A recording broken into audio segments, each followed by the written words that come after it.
Leaders from the North Atlantic Treaty Organization gathered in Warsaw over the weekend to map out a response to numerous challenges.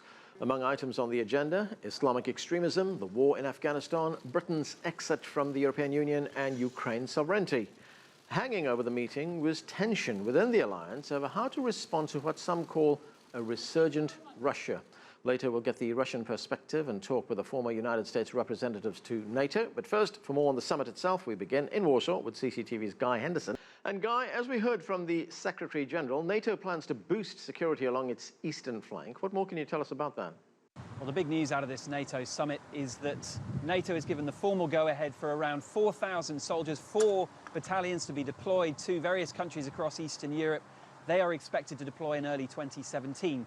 They will be deployed, though, on a rotational basis, not permanent bases. That's important because NATO argues that it's not, therefore, in violation of the Founding Act, a cooperation agreement signed between Moscow and NATO countries in the 1990s. In addition to that, a multinational brigade will also be deployed to Romania. That is also expected to start in early 2017. On the one hand, classic deterrence. On the other, though, dialogue. The Russia-NATO Council will begin to meet again. It's already done so once this year, and they will have another meeting in Brussels on Wednesday. Now, the war in Afghanistan, that was another major item on the agenda at this NATO summit. What was decided? Well, officials here in Warsaw have talked about how this NATO summit will be seen as the creation of NATO 3.0. A number of decisions made here that are aimed to try and change the way that this organisation operates, primarily to deal with the evolving threat of terrorism. In Afghanistan, a slightly more conventional response there. Troop levels will be maintained at 12,000 or so troops in the coming years. And NATO has also pledged $1 billion a year or around that for at least the next 3 years. In Iraq, a current training mission currently operating in Jordan will be moved to train Iraqi security forces in Iraq itself, and also extra assistance will be provided to special forces in Tunisia.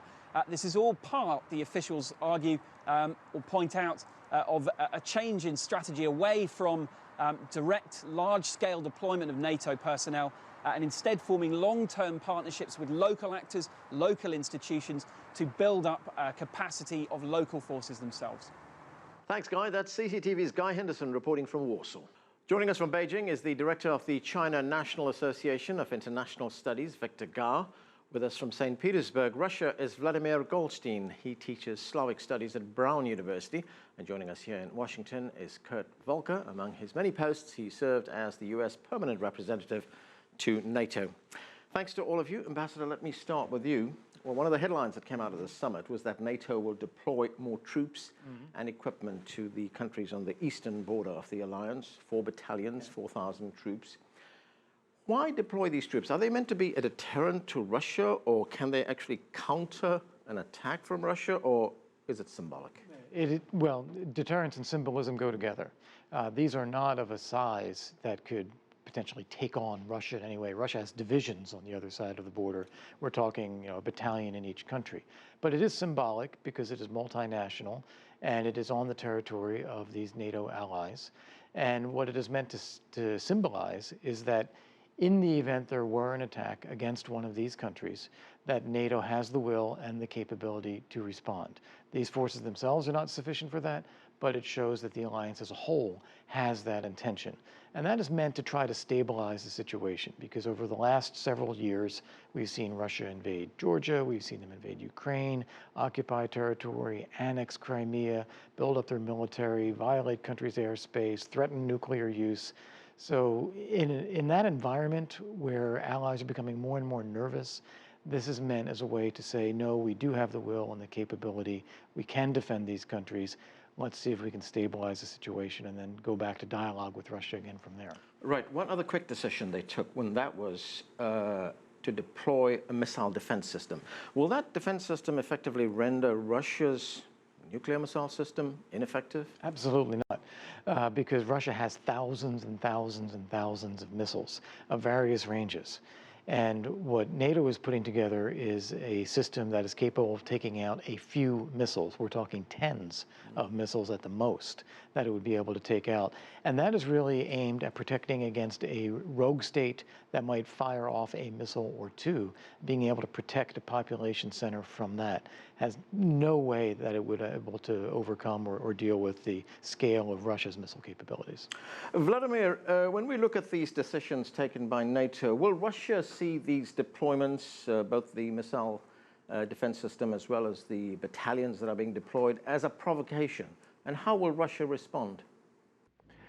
Well, I think Russia is put in a very difficult position because on the one hand, they know that they are not being aggressive, that they have their capabilities, they're watching the NATO troops, they're watching what's going on, and they know that this is primarily a media campaign because they are not doing anything, drastic. And furthermore, they know that people in NATO and Pentagon know very well that Russia is not doing anything drastic. So we're talking about, NATO media blitzkrieg, so to speak. All these things which is going on recently, including this Warsaw meeting and all this agreement of sending 4 battalions in different Baltic countries, this is primarily played for the local public, for American public, for English public, for German public, and so on. Because I don't think it's a question of real military escalation. However, this myopic policy, this kind of saber rattling, might be translated eventually, unexpectedly, unintentionally, into something very, very serious. Because this saber rattling can cause a real military confrontation. That's why Russia is definitely not very happy about it. They hope that sane heads will prevail. But this media campaign is very dangerous. And Russians are repeated again and again and again. If you have some issues with us, let's discuss it. If something happens, let's discuss it one-on-one rather than jump into the press and complaining. Like, for example, over Ukraine, when this Malaysian plane was hit, right away there was, jury and judge and everything in the media. Russia was blamed without any research. The same thing is going on again. Russia is blamed for aggression. Russia is blamed for this and that. And, there's no sign of Russia doing anything with the Baltics. Ukraine is a specific case which should be discussed with all concerned, people and could have been resolved without an issue. But as I said, NATO is playing some particular, game for the public. Ambassador, do you want to respond to that, that this deployment could be symbolic, but as Vladimir Goldstein points out, it could escalate into a confrontation? Right. I think what NATO is more concerned about is Russian adventurism or experimentation. What we saw with Ukraine, for instance, was the use of hybrid warfare, where you put in special forces and intelligence officers and foment unrest, and then use that unrest as a justification for intervening. And Russia has both taken part of Ukrainian territory and then supports the separatists that are there. And there are Russian soldiers that have died fighting in Ukraine, and that's been a source of concern domestically in Moscow. So in order to avoid Russia experimenting in the Baltic states, saying, well, maybe we could try hybrid warfare there. There are Russian-speaking populations. We could look at, they did abduct an Estonian intelligence officer from Estonian territory right after President Obama's visit there last year. In order to try to prevent those sort of things, it is the idea of putting a symbolic presence to dissuade Russia from doing that. And as our guest just said, there is a difference between Ukraine and the Baltic states. Baltic states are members of the European Union, members of NATO, developed countries. The Russian-speaking populations, they are relatively content. So it would be much more difficult for Russia to do that. Ukraine is not a member of NATO, right? Ukraine is not. Right. Victor, let's go to Victor in Beijing. How is China viewing all these developments? Well, from the Chinese perspective, definitely NATO itself is a creation of the Cold War together with the former Warsaw Pact. Now that the Cold War is over, now that the Warsaw Pact has been dismantled, NATO should also, theoretically or philosophically speaking, cease to exist. However, NATO not only survived, but keeps expanding. And I think just now the ambassador mentioned the problems involving Ukraine and other places.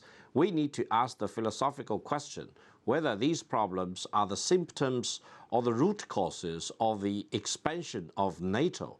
I would say, in all fairness to Russia and to all the other NATO members, I would say that Russia was reacting to the threat of expansion of NATO into the Caucasus, into Ukraine, etc. And I would say Russia probably will dig in against any attempted expansion of NATO. And in the Baltic region, of course, Russia has vested interest, but there is no threat of Russia invading into any part of the Baltic region.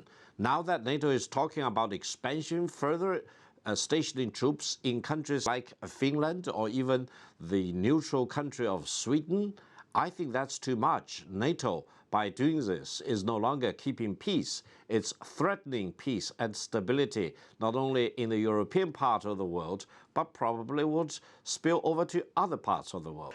Ambassador, the Russian President, Vladimir Putin, he talked about the NATO summit. In fact, he made some statements before the summit actually started. Let's take a listen to what he said.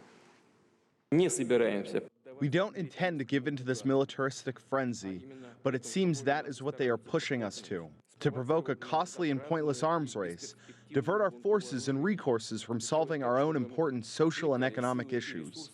This will not happen. So is there danger here, Ambassador, that we could see another arms race and a resumption of the Cold War?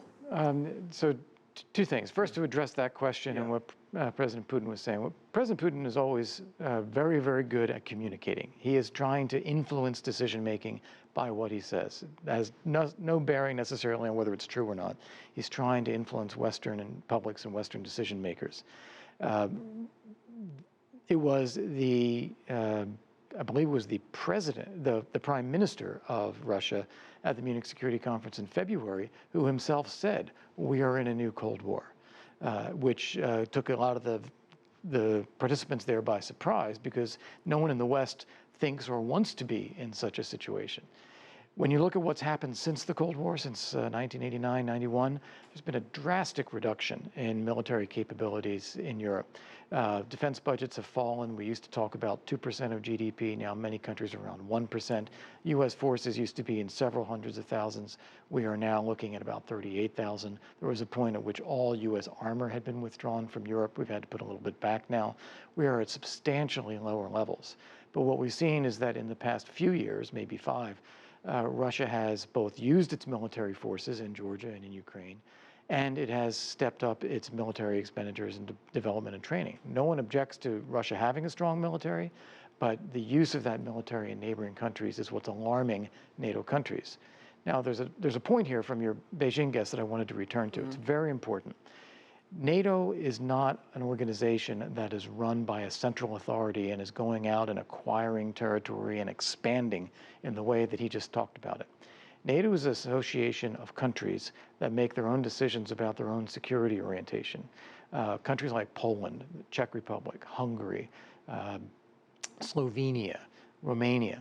These are countries that have had a very difficult history. They've been occupied by the Soviet Union with military forces in the case of the Central European states there. When they became democratic countries and free countries, they wanted to be secure. And they said, we would like to be part of a European family, we'd like to be part of the EU, we want to be part of NATO, because NATO is an association of countries that pledge to work together towards their mutual self-defense. Okay, let me get Vladimir Goldstein's view on that. Vladimir, before we get to what the ambassador was saying, let's listen to what the NATO Secretary General Jens Stoltenberg said about these latest deployments. Let's watch this. What we see is more unpredictability, more uncertainties, and we also see a more assertive Russia, which has substantially built up its military capabilities, modernized its armed forces, trained its forces, and tripled defense spending over or since 2000 over the last years. We have also seen a Russia which has been willing to use military force against neighbors. So, Vladimir, the NATO view here is that Russia is the aggressor and that NATO's eastern members need protection. Well, this is a line which State Department and NATO leadership and Washington and some European leaders take. but it's not based on facts. You know, the whole issue of legitimacy of NATO is in front of us, because, you know, we know that NATO had its role, as Victor observed, at certain point of time. With the collapse of the Soviet Union, there is no point of having NATO, let alone expanded it. So they need to justify their existence. They need to come up with these stories of Russian aggression. You know, we have to look at the history. When Soviet Union invaded Hungary in '56, it was a bully, it was an aggressor. When it invaded and took tanks to the, you know, Czech Republic, Czechoslovakia in '69, it was an aggressor. Now we have NATO tanks running loose, German tanks, American battalions on the Russian border. Russia is not doing anything. What are they doing there? You know, the problem is that they can convince themselves about their legitimacy, but what have to be stressed that the public opinion is not buying it anymore. There is a lot of voices, including going to the very top. German Foreign Minister Steinmeier said we should stop provoking Russia. There's no point, there's no real threat, there is no aggression. Russia is much smaller. It spends much less money on the defense than, you know, combined, you know, NATO countries, than US and so on. So they really create this bogeyman. They keep on sort of making up these stories. Now they're looking for submarine in Sweden. Now they do this and that. And another thing I should stress, that it's not quite fair for European public, for American public, to get their opinion about Russian aggression from countries like Baltics or Poland. Just let's imagine, for example, if you want to get opinion about Middle East conflict and you just go and talk only to Palestinians. Of course, Palestinians would tell you that Israelis are the greatest, you know, killers in the world. Or if you go just to Israelis, they will tell you that only Palestinians are just terrorists and so on. We have to get a real opinion. Okay, we need to take a break right now. More of our conversation right after that. Stay with us. You're watching The Heat.